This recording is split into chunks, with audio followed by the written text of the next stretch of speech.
Good morning. In today's class, we'll learn about multi-threaded programming. We all can perform multiple operations concurrently, that is in parallel. We can walk, talk, breathe, see, hear, smile at the same time. Computers can also do this, like download a file, print a file, receive email, run the clock, more or less in parallel.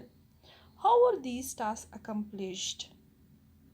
So, operating system support processes, and the difference between a process and thread is that processes have their own memory space, threads share the memory, whereas hence threads can be considered as lightweight process and processes as heavyweight in nature. So each thread is a portion of a program that can execute concurrently with other threads, multi-threading. C and C++, C and C++ are single-threaded, whereas Java is a multi-threaded programming concept. We can download a video clip. Instead of having to download the entire clip, we can download a portion, play that portion, and then download the next portion again. Something called as streaming.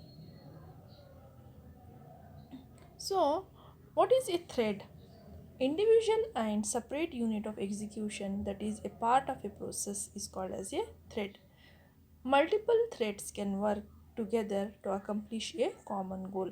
That is, in a video game example, one thread can perform the graphics, one thread for user interaction, and another for networking.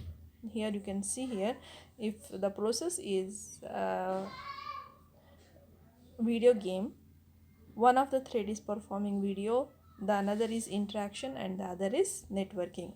The whole it is a video game process. Next, what are the advantages of using the threads?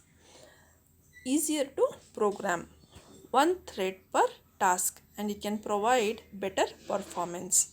Threads can run when needed, no polling to decide what to do, and multiple threads can share resources, utilize multiple processes if available. There are some disadvantages of threads, that is, multiple threads can lead to deadlock and overhead in switching between the threads. These are some of the disadvantages of using the threads. And how the threads are created? There are two ways by which the threads are created. One is extending the thread class, and other is implementing runnable interface. So we will see the first method, that is extending the thread class. We must implement the run method. The run method is the heart and soul of the thread. Thread ends when run method finishes. We can call the or start the thread by using start method of the thread. You can see here we are starting the thread by using the start method.